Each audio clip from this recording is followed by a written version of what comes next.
আমাকে নিয়ে এক এক জায়গায় এক এক হোটেলে নিয়ে রাখতো লোকজন দিয়ে। সে আমার ভিডিও করে রাখছে গোপনে। এরকম প্রায় 100 তৈরি করছি। দরজার ওপারেই অনুসন্ধানের শেষ দৃশ্য।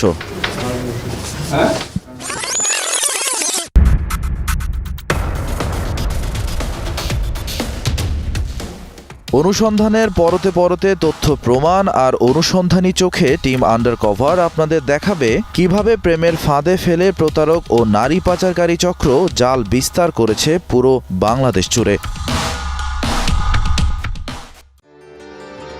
ক্লাইম্যাক্সে যাওয়ার আগে ধীরে ধীরে গল্পগাথা শুরু করি। একটা প্রেমালাপে কান পাতুন। তুমি কি আমাকে এখন ভালোবাসো?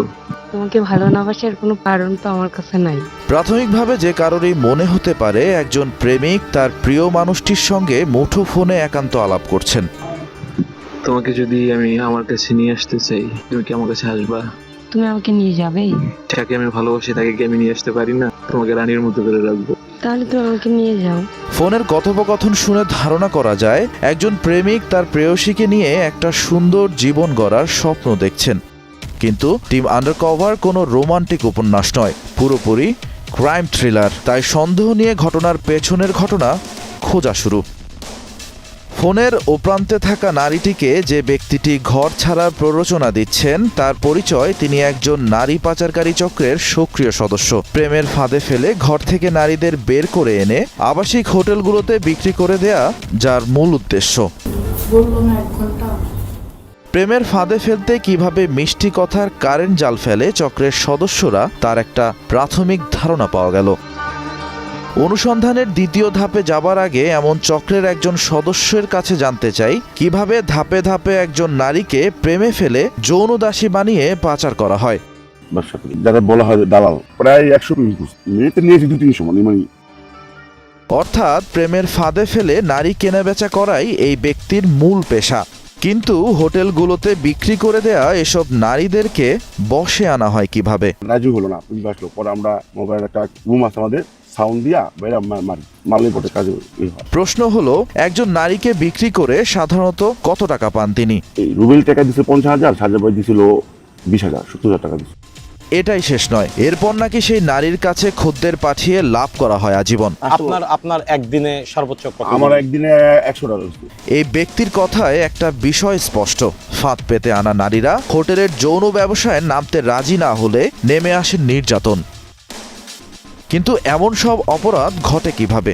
পুলিশ প্রশাসনের টাকা দিত না, বছর সাহায্যতে টাকা দিত, বৈদ্যুতিক জায়গায় টাকা দিত, পুলিশ ম্যানেজ করে তৈরি করতে না করা যায় না। পুলিশটাই আগে রেট দিয়ে আগে বলে দিত, সবাই টাকা খায়, এসপিটিসি এপিএসসি সবাই টাকা খায়, নাহলে হোটেল চলা থাকবি। এই চক্রের জবানবন্দিতে প্রেমিক চক্র বা নারী পাচার সিন্ডিকেটের অপরাধ সম্পর্কে একটা স্পষ্ট ধারণা পাওয়া যায়। জাদুর শহর ঢাকায় নাকি এমন ঘটনা ঘটে অহরহই। এই অপরাধের কিছু খবর ছাপা হয় গণমাধ্যমেও। নারী পাচারে যুক্ত থাকার অভিযোগে আবাসিক হোটেলগুলোর বিরুদ্ধেও মানব পাচার, ধর্ষণ, অপহরণের মতো মামলাও হয় কখনো সখনো। এরপর সব চুপ। ঢাকার 2 সিটি কর্পোরেশনের তথ্য মতে রাজধানীতে ছোট বড় মিলিয়ে 1899টি আবাসিক হোটেলে ট্রেড লাইসেন্স রয়েছে। কিন্তু প্রশ্ন হচ্ছে আবাসিক হোটেলগুলোতে এই যৌন ব্যবসার নেটওয়ার্ক কত বড়? শুধু ফোনের প্রেমালাপ আর দালালের বক্তব্য দিয়ে তো অনুসন্ধান হবে না, প্রয়োজন অকাট্য প্রমাণ আর ক্যামেরার চোখে ধরা পড়া অনুসন্ধানী দৃশ্য। অপেক্ষা প্রতীক্ষায় রূপ নেয়ার আগেই ভুক্তভোগী এক মায়ের সন্ধান মিলল। পরিচয় গোপনের নৈতিকতা মেনে আমরা তার নাম দিয়েছি নাসরিন আক্তার। এই মায়ের অভিযোগ তার মেয়ে নাকি 2 দিন ধরে নিখোঁজ। মার্কেট করতে গেছি জুরাইন, ওই জামের ভিতরে আমি আসছি, মেয়ে নাই, ওখান থেকে মেয়ে উধাও। পরে আমি থানায় গেলাম, বলছে আপনি জুরাইন শ্যামপুর থানায় যান। শ্যামপুর থানায় আমি গেলাম, হ্যাঁ বলে যেখানে ঘটনা ঘটছে, যেখানে আপনার যে এরিয়ায় আপনার মেয়ে আছে ওই এরিয়ায় যান। তো ওই এরিয়ায় গেলাম, হেরা বলে যে আপনি অন্য ব্যবস্থা করেন, করে যান। মেয়ে হারিয়ে যাওয়ার 48 ঘন্টা পেরোলেও স্থানীয় প্রশাসনের কোনো সহায়তা পাননি নাসরিন। এরই মধ্যে অচেনা নম্বর থেকে নাকি নাসরিনের কাছে তার মেয়ে, যার ছদ্মনাম দিয়েছি আমরা সাদিয়া, তার একটা কল আসে। গ্রুপ কলে যার সাথে কথা বলতাম ওই হারুন আমারে নিয়ে আইছে, হাতিঝিল একটা শিকার হোটেলে আমারে উঠাইছে। আমার সাথে খারাপ কাজ করে। বলছে এইটুকি যে মা আমি যে তোমার সাথে কথা বলছি এই নাম্বারে তুমি আর কল দিও না, কল দিলে আমারে পাবা না। নাসরিন ততক্ষণে বুঝতে পেরেছেন যে তার মেয়ে সাদিয়া প্রেমিকরূপী ভয়ঙ্কর এক নারী পাচারকারীর ফাঁদে পড়েছে। কথোপকথনের মধ্যেই সাদিয়া একটা হোটেলের নামও জানায়। এরই মধ্যে শুরু হয় আরেক বিপদ। অচেনা নম্বর থেকে পরিবারের সবার মুঠোফোনে সাদিয়ার নগ্ন ছবি ও ভিডিও আসতে থাকে। ভিডিও আপলোড হয় সাদিয়ার ব্যক্তিগত ফেসবুক প্রোফাইলেও। কিছু পিক পাঠাইছে খারাপ খারাপ, আমার আত্মীয় স্বজন যারা আছে সবার কাছে এই পিকটা চলে গেছে। নাসরিনের কাছে জানতে চাওয়া এত চাপ আসলে তিনি কিভাবে সহ্য করছেন। আমি এখন মনে করেন বুকের ভিতর পাথর চাপা দিয়ে আজ আমি মেয়ে হারাইছি, এর যা ন্যায্য বিচার এই বিচারটুকুই ভাগ করে পারছি। সন্তান হারানো মায়ের আর্তনাদ কখনো মিথ্যা হতে পারে না, তাই নাসরিনকে নিয়েই শুরু হলো আমাদের পথ চলা। শুরুতে স্থানীয় থানাগুলোতে জিডি না নেয়ার বিষয়ে ঊর্ধ্বতন কর্তৃপক্ষের কাছে অভিযোগ জানাতে চাইলেন নাসরিন, কিন্তু বিপত্তি যেন পিছু ছাড়ছে না। মামলা নেওয়ার কাজ ঠিক আছে, যত জ্ঞানজম হবে ঝামেলা হবে সব হচ্ছে সম্পূর্ণ তানাতে রাখছে। নাসরিন কি তার মেয়েকে ফেরত পাবে, নাকি অন্য অনেক মেয়ের মতো চিরতরে অন্ধকারে হারিয়ে যাবে সেই গল্প শোনাবো। তবে তার আগে জানাতে চাই, শুধু সাদিয়াই নয়, নারী পাচারকারীর চক্রের হাতে পড়ে তছনছ হয়ে গেছে হাজারো নারীর জীবন।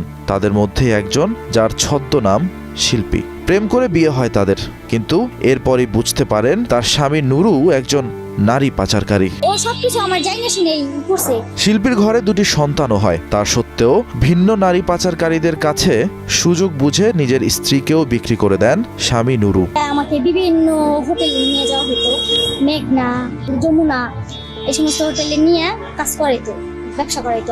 নারী পাচারকারী সিন্ডিকেট থেকে বের হতে চেয়েছিলেন শিল্পী, দ্বারস্থ হয়েছিলেন স্থানীয় প্রশাসনের। মামলা করেও নিরাপত্তা তো পাননি, উল্টো পাচারকারীদের কাছ থেকে আসে হুমকি ও ব্ল্যাকমেইল। আমার মাইরা ফেলাইবো, আমার বাচ্চাকে মাইরা ফেলাইবো। বললেন বেঁচে থাকাটাই এখন ভীষণ যন্ত্রণার।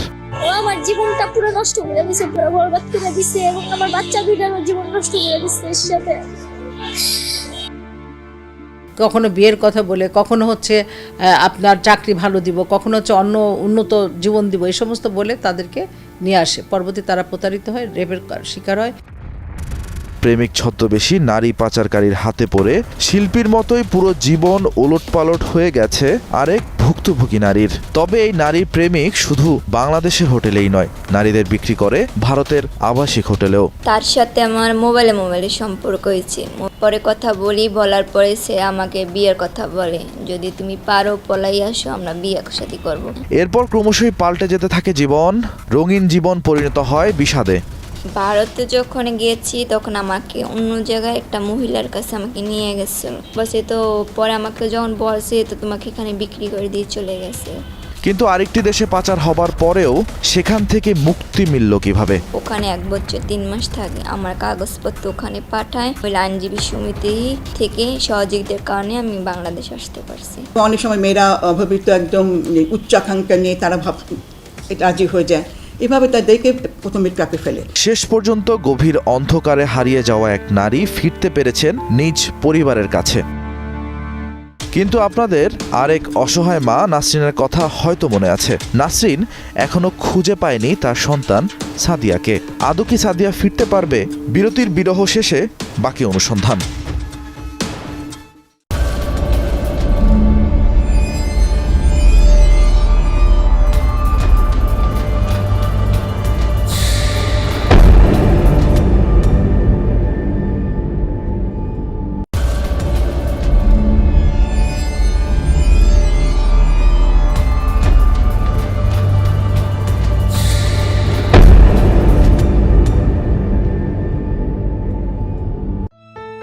নাসরিনের কান্না এখনো থামেনি, কারণ তার মেয়ে নিখোঁজ হয়েছে 7 দিন আগে। কিন্তু এখনো সাদিয়ার ঠিকানার কোনো কুল কিনারা করতে পারেনি মা নাসরিন। মুঠোফোনে এক হোটেলের নাম বলেছিল সাদিয়া, সেই হোটেল খুঁজে দেখতে চায় টিম আন্ডারকভার, দেখতে চায় সাদিয়ার কোনো হদিস পাওয়া যায় কিনা। বুড়িগঙ্গার কোল ঘেঁষে পুরান ঢাকার পোস্তগোলায় গড়ে ওঠা একটি আবাসিক হোটেল দক্ষিণ বাংলা। মা নাসরিনের কাছে দেওয়া তথ্য মতে এই হোটেলের একটা কক্ষেই নাকি বন্দি করে রাখা হয়েছে মেয়ে সাদিয়াকে। খদ্দেরের বেশে নির্ধারিত রুমে পৌঁছে গেল টিম আন্ডারকভারের একজন সদস্য। সেখানেই পাওয়া গেল সাদিয়াকে। আসল পরিচয়ে জানতে চাওয়া হলো সব ঘটনা। সে আমারে ভালোবাসে বলছে, সে আমারে বিয়ে করবে, এগুলো বললে আমার সাথে বিভিন্ন জায়গায় নিয়ে যেত। প্রেমের কথা বলে হারুন নামের এক ব্যক্তি কিভাবে তাকে ফাঁদে ফেলেছেন। সে কোরআন শিখ নিয়ে কি করছে, আমি তোমার বিয়ে করবো, এটা সেটা আশ্বাস দিয়ে যেতে যখন প্রয়োজন ডাকে।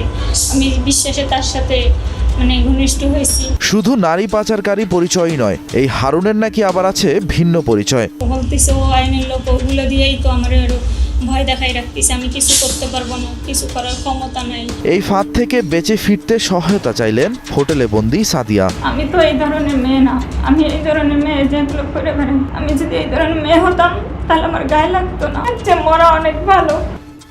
আপাতত সাদিয়াকে হয়তো খুঁজে পাওয়া গেছে, কিন্তু কঠিন বাস্তবতা হলো যেই নারীকে একবার পাচারকারীরা জিম্মি করে তাকে স্বাভাবিক জীবনে ফিরিয়ে আনাটা অতটা সহজ নয়। দক্ষিণ বাংলা নামের এই হোটেলটির বিরুদ্ধে এর আগেও রয়েছে নারী পাচারের অভিযোগ। 2024 সালের 13 জুলাই এই হোটেলটি থেকে 8 আসামিকে গ্রেপ্তার করে পুলিশ। হোটেলের মালিক এবং নারী পাচারের অন্যতম হোতা সবুজ ওরফে হানিফের বিরুদ্ধে দেয়া হয় মানব পাচার প্রতিরোধ ও দমন আইনের 2012 এর 8, 11, 12 এবং 13 ধারার মামলা। অনুসন্ধানী পথে সবকিছুই যখন টিম আন্ডারকভারের অনুকূলে, সাদিয়াকে উদ্ধারের সকল প্রস্তুতি যখন সম্পন্ন, তখনই খবর আসে দক্ষিণ বাংলা আবাসিক হোটেল থেকে গায়েব করে দেওয়া হয়েছে সাদিয়াকে। রীতিমতো উধাও করে ফেলা হয়েছে তাকে। খবরের সত্যতা যাচাই করতে দক্ষিণ বাংলা হোটেলে ছুটে গেল টিম আন্ডারকভারের সদস্যরা। খদ্দের রূপে আবারও খোঁজা শুরু হলো তাকে। অর্থাৎ দ্বিতীয়বারের মতো সাদিয়াকে নিখোঁজ করে দিয়েছে নারী পাচারকারীরা। এর আগে টিম আন্ডারকভারের কাছে দেয়া সাক্ষাৎকারে সাদিয়া তার অবস্থান পাল্টে যাবার আশঙ্কা করেছিলেন। সাদিয়ার দেয়া তথ্যই সঠিক বলে প্রমাণিত হলো। অনুসন্ধানী তথ্য বলছে যৌন ব্যবসায় নিজেদের নিরাপত্তা নিশ্চিত করতে প্রথম দিকে বন্দী নারীর অবস্থান বারবার পাল্টাতে থাকে পাচারকারীরা। কিন্তু কথায় আছে, যেখানে বাঘের ভয় সেখানেই সন্ধে হয়। টিম আন্ডারকভার তেমনি সন্ধ্যার অন্ধকারে চাঁদের আলোর অপেক্ষায় থাকে। ঠিক তখনই হোটেলে আসা এক খদ্দেরের মুঠোফোন থেকে টিম আন্ডারকভারের এক সদস্যের সঙ্গে যোগাযোগ করেন সাদিয়া। সাথে সাথেই জানা গেল তার বর্তমান ঠিকানা। সাদিয়ার দেয়া তথ্য মতে কমলাপুরের হোটেল আরাফাতে তার বর্তমান অবস্থান। সঙ্গে আছে প্রেমিক রূপী পাচারকারী হারুন নিজেও।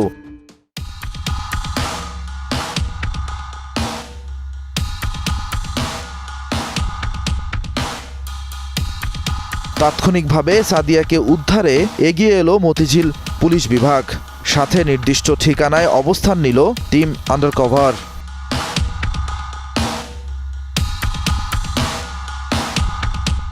ওই যে যেখান থেকে টিম আন্ডারকভার গল্পের পেছনে গিয়েছিল, আমরা এখন সেই দরজার সামনে। ঠিক কি আছে দরজার ওপারে সেটা জানার জন্য আপনারা সবাই প্রতীক্ষায়। ঠিক তখনই হোটেলের 2 তলার একটি কক্ষে দেখা মিলল সাদিয়ার। তার সঙ্গেই পাওয়া গেল প্রেমিক রূপী নারী পাচারকারী হারুনকেও।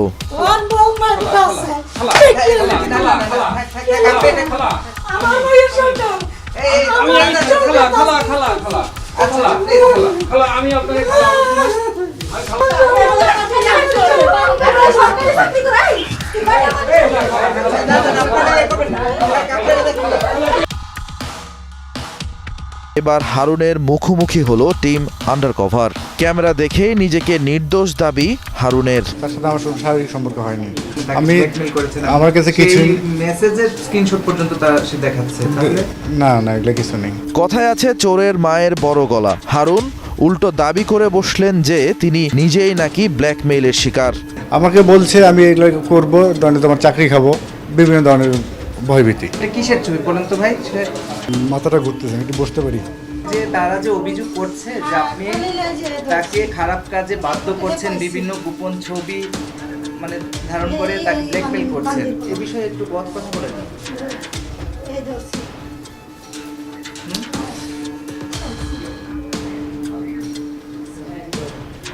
প্রশ্ন হলো এই হারুনের আসল পরিচয় কি? আমি যখন ওনার কাছে উনি বলতেছে আমি পুলিশের লোক, আমি আপনি পুলিশের লোক আর দিও আইডি কার্ড আমাদের নিয়ম আছে, আইডি কার্ড আপনি দেন, আমি এটি করবো, নাহলে আপনি নেন না দেন গার্ড, তুমি গার্ড করাবাজি করতেছো কেন? হারুনের পুলিশ পরিচয় তাহলে মিথ্যা নয়।